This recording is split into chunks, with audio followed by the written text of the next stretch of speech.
Benarkan roh akan pulang ke rumah setiap malam Jumat? Macam orang balik dari kantor aja. Roh itu tempatnya 3. Buka judul kitabnya Roh. Nama penulisnya Ibnu Qayyim Al-Jauziyah. Yang pertama, letak roh orang baik-baik tempatnya Illiyin. Ruh orang yang jahat-jahat tempatnya Sijjin. Yang ketiga, Allah kuasa mengendalikan ruh. Ruh bisa balik, ruh bisa masuk ke kubur, ruh bisa merasakan azab kubur, ruh bisa menengok orang ziarah. Tapi kita tak tahu kapan dia baliknya, harinya, segala macam. Kalau ada yang mengatakan roh balik hari Jumat, bukan hadis Nabi, tapi pendapat ulama, ijtihad ulama. Tapi pendapat yang kuat bahwa roh itu 3. Pertama, ditempatkan di Illiyin. Yang kedua, yang jahat-jahat di Sijjin. Yang ketiga, ada saatnya Allah Maha Kuasa menempatkan dia di mana. Seandainya nanti tiba-tiba waktu Abdul Somad meninggal, ada jamaah masjid Al-Muslimin kerasukan, dipanggillah Ustadz Musdar Ruqyah. Allahu la ilahal qayyum la ta'udhu sinatu wala naum. Aku Abdus Somad. Betul kau nih, kata Ustadz Musdar. Kita sama-sama di Mesir dulu. Betul, jangan tanya lagi. Kalau memang betul pernah ceramah dulu di Masjid Al-Muslimin. Pernah. Hari apa tuh? Hari Senin malam Selasa tanggal 26 malam 27. Dia, maka itu bukan ruh Abdul Somad, tapi jin qarin. Karena setiap kita yang lahir ini ada jin pendamping yang ikut waktu kita lahir. Jin saya ikut nih, maka ketika saya mati dia tak mati, dia hidup. Dia tahu kemana jadwal-jadwal saya, bisa ditirunya suara saya. Kalau memang betul kau Ustaz Somad, coba ceramah. Assalamualaikum. Dia nih, bukan. Itu bukan roh, karena roh tak bisa dipanggil.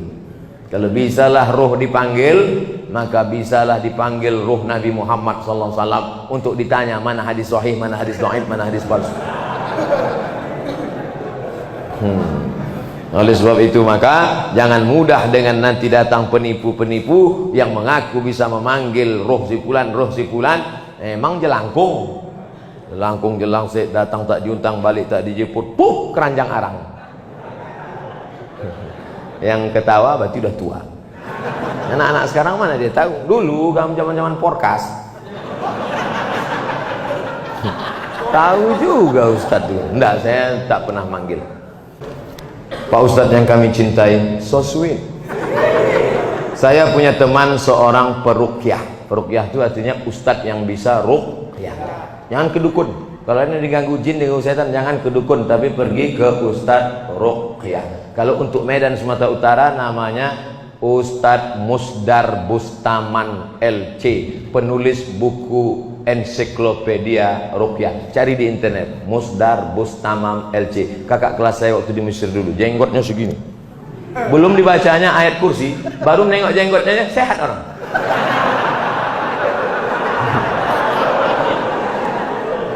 Tak percaya, coba jumpain. Tapi saya menengok dia jarang sholat, berarti dukun.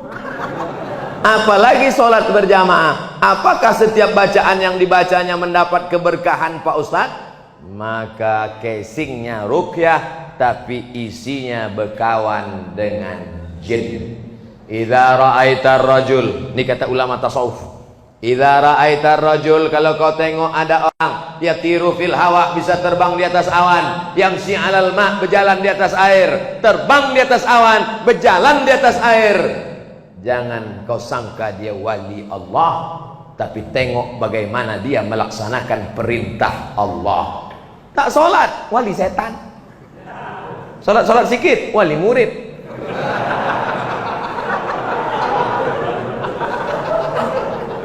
Jangan terpukau karena aneh-anehnya bisa dihilangkannya Pak Ustadz. Hebat dia Pak Ustadz. Datang kami ke tempat dia waktu STNK BPKB kami hilang.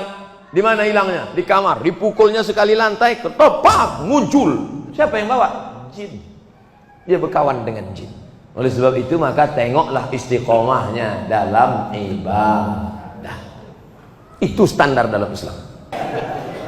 Saya ingin tanya Pak Ustaz, dana infak di masjid boleh tak kita pakai untuk menyantuni anak yatim?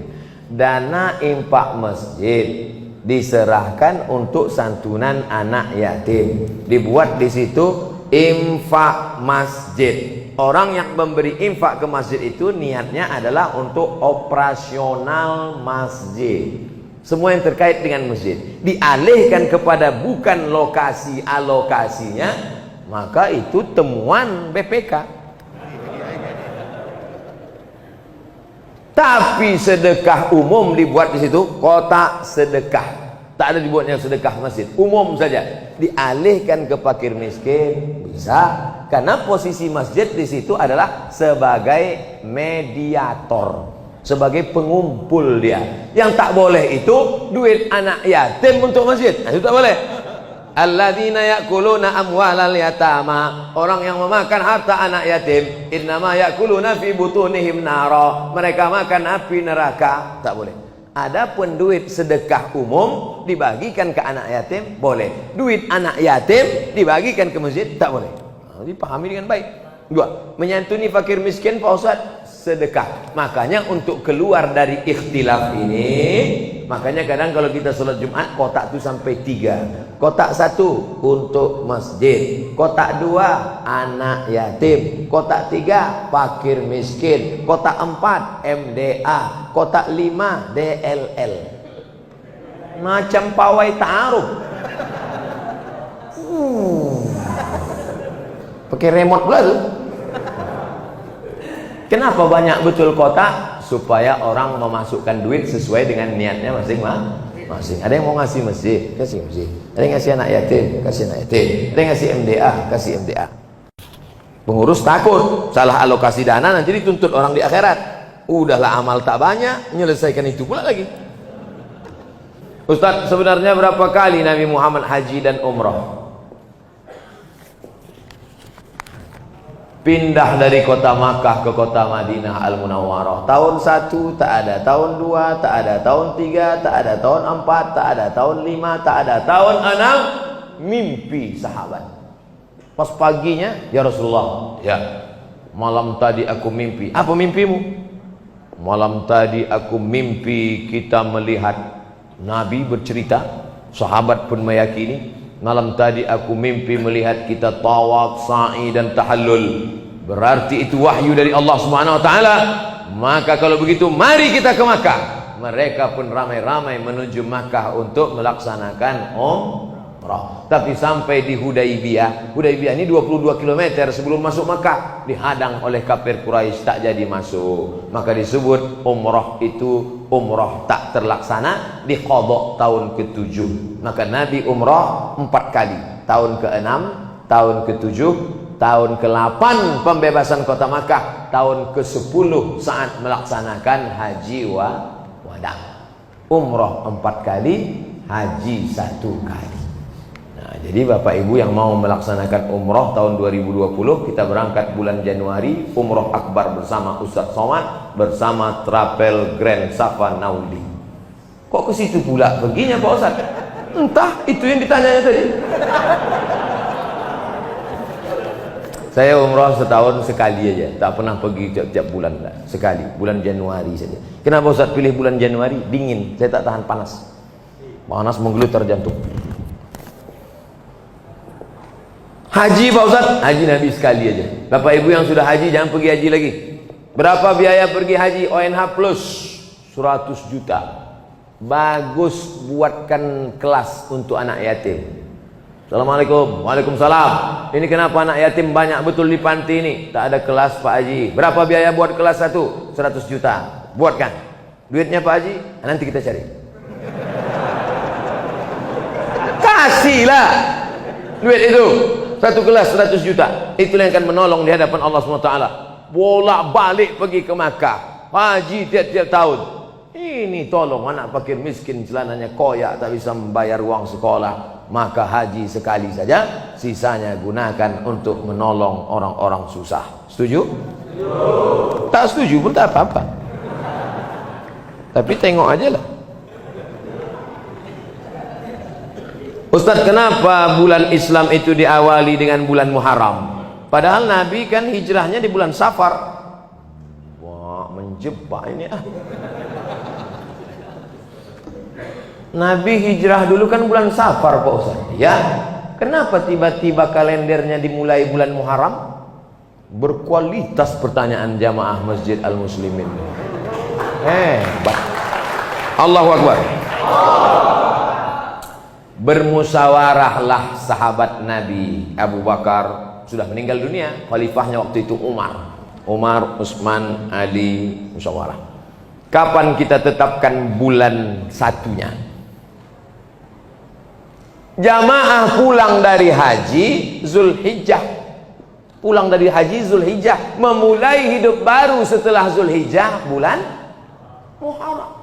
Setelah pulang Zulhijjah, cukur rambut, tumbuh rambut baru, semangat baru, start bulan baru Muharram. Maka itulah berdasarkan ijma'. Tak ada dalam Quran, tak ada ayat Quran ya ayyuhalladzina amanu mulai bulan Muharram, tak ada. Hadis Nabi pun tak ada. Karena penetapan bulan Muharram ini berdasarkan ijma' sahabat Nabi sallallahu alaihi wasallam radhiyallahu anhum ajma'in. Karena selesai pulang haji itu 3 bulan, berangkat bulan Syawal, di Makkah bulan Zulqa'dah, masuk Zulhijjah, habis wukuf di padang Arafah, mabit di Muzdalifah, Mina 3 hari, habis itu pulang ke kampung halaman, start bulan pertama Muharram. Maka ditetapkanlah penetapan awal kalender Islam 1 Muharram pada masa pemerintahan Umar bin Khattab. Wallahu a'lam bishawab.